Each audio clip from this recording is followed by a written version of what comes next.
વ્યંઢળોને સમાન અધિકાર આપવાનો સુપ્રીમ કોર્ટે આજે એક ઐતિહાસિક ચુકાદો આપ્યો હતો। સમાજથી તરછોડાયેલ કિન્નરો એવા તૃતીય લિંગી સમાજને સમાજમાં સમાન હક અધિકાર માટે છેલ્લા ઘણા સમયથી લડત ચાલતી હતી। આજે સુપ્રીમ કોર્ટે કિન્નરોને પણ સમાજના પ્રવાહ સાથે જોડાવાની દિશામાં મહોર મારી હતી।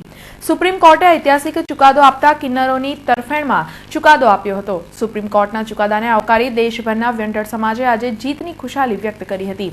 વડોદરામાં તૃતીય લિંગી સમાજ માટે કાર્યરત લક્ષ્ય સંસ્થાએ ચુકાદાને આવકારી ચુકાદાને વધાવ્યો હતો અને આ સમગ્ર લડતમાં કિન્નરોની પડખે ઊભા રહી તમામ પ્રકારની મદદ કરનાર સાંસદ બાળુ શુક્લનો લક્ષ્ય સંસ્થાએ આભાર માન્યો હતો। થર્ડ જેન્ડર કમ્યુનિટી છે દરેક લોકો માટે આજનો દિવસ ખૂબ જ યાદગાર અને ઐતિહાસિક રહ્યો છે કે એકચ્યુઅલી જે થર્ડ જેન્ડર કમ્યુનિટી છે એ લોકોને લીગલ આઈડેન્ટિટી મળી, પણ એના માટે બેઝિક એના જે ફાઇટ્સ જે લડત હતી એ ઓલ ઇન્ડિયા લેવલ પરથી બધા જ જેટલા પણ અમારા સપોર્ટર્સ હતા, ઇવન આપણા વડોદરાના મેમ્બર ઓફ પાર્લામેન્ટ બાલુ શુક્લા પણ હતા, ઇવન અમારી કમ્યુનિટી, ઇવન જેટલા પણ એનજીઓઝ અને જે પણ લીગલ ઓથોરિટીઝ જોડાયેલી છે બધા લોકોની મહેનત છે અને આ ડિસિઝન આવ્યું ત્યાર પછી અમારા માટે કહેવાય ને કે આ દિવસ એક ઐતિહાસિક એમાં લખાશે આ દિવસ।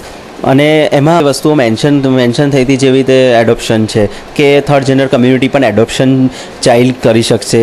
ઇવન એજ્યુકેશન ક્ષેત્રમાં કે એજ્યુકેશન ક્ષેત્રમાં થર્ડ જેન્ડરનું કોલમ ના હોવાથી ઘણી બધી ક્ષેત્રોમાં એ લોકો ભણતર નહોતો કરી શકતા। અને એક વસ્તુ છે કે એજ્યુકેશન સાથે એમ્પ્લોયમેન્ટ એ પણ એટલું જ જરૂરી છે, કારણ કે એજ્યુકેશન હોય એ બહુ મોટી વાત નથી, પણ એ સાથે સાથે જો થર્ડ જેન્ડર કમ્યુનિટી એજ્યુકેશન તો લઈ લેશે પણ એ લોકોને જોબ કોણ રાખશે, તો એ પણ સાથે સાથે જોબ એમ્પ્લોયમેન્ટનો પણ મુદ્દો એમને નાખ્યો છે કે આ એના માટે એ લોકોને સ્પેશિયલી શું કહેવાય રિકગ્નાઇઝ કર્યું કે એજ્યુકેશન સાથે સાથે જોબ એમ્પ્લોયમેન્ટ, તો એ પણ એક બહુ જ સરસ મુદ્દો હતો।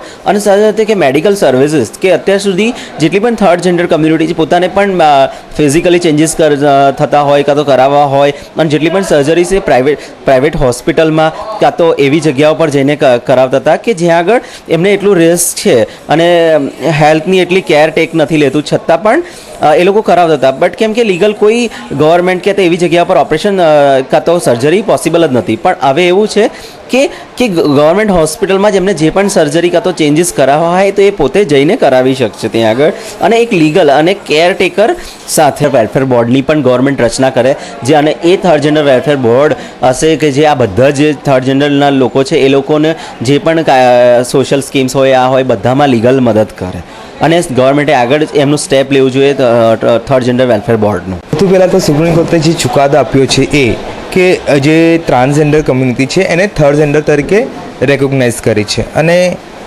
આ ચુકાદાથી આજનો દિવસ અમારા માટે ખૂબ ખુશીનો દિવસ છે। મારા માટે જ નહીં પણ મારા જેવી ઘણી બધી કમ્યુનિટી કે જે ઇક્વાલિટી માટે ફાઇટ કરી રહી છે એના માટે ખૂબ ખુશીનો દિવસ રહેશે।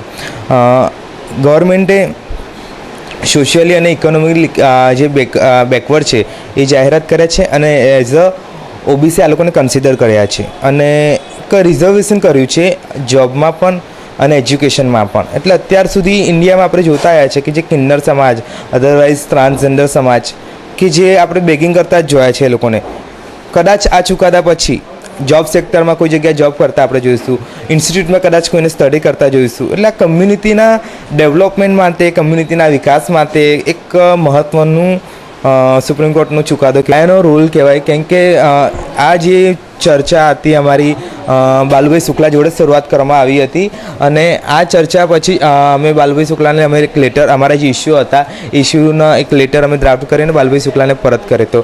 પછી એમને આપણે સોશિયલ જસ્ટિસ એમ્પાવર મિનિસ્ટ્રી ને લેટર ત્યાં એમને પરત કર્યો હતો અને ત્યાંથી પછી કુમારી શૈલજાનો અમારી પર લેટર આવેલો। એટલે બાલુભાઈ શુક્લાનો ઘણો એવો ફાળો રહ્યો છે આ મુદ્દામાં। ઉલ્લેખનીય છે કે સમાજના તૃતીય લિંગી સમાજને સમાજના મુખ્ય પ્રવાહ સાથે જોડાયા હતા। વડોદરાના સાંસદ બાળુ શુક્લાએ મુહિમ ચલાવી હતી। ઉચ્ચ સ્તરીય રજૂઆતો સાથે કિન્નરોના અવાજને સંસદમાં પણ વાચા આપવાનું કામ બાળુ શુક્લાએ કર્યું હતું। હવે સુપ્રીમ કોર્ટના આ ચુકાદાથી હવે વ્યંઢળોને સરકારી લાભો મળતા થશે, ત્યારે વ્યંઢળ સમાજે કિન્નરો માટે સરકાર નવી નોકરીની તકો ઊભી કરે તેવી પણ લાગણી વ્યક્ત કરી હતી।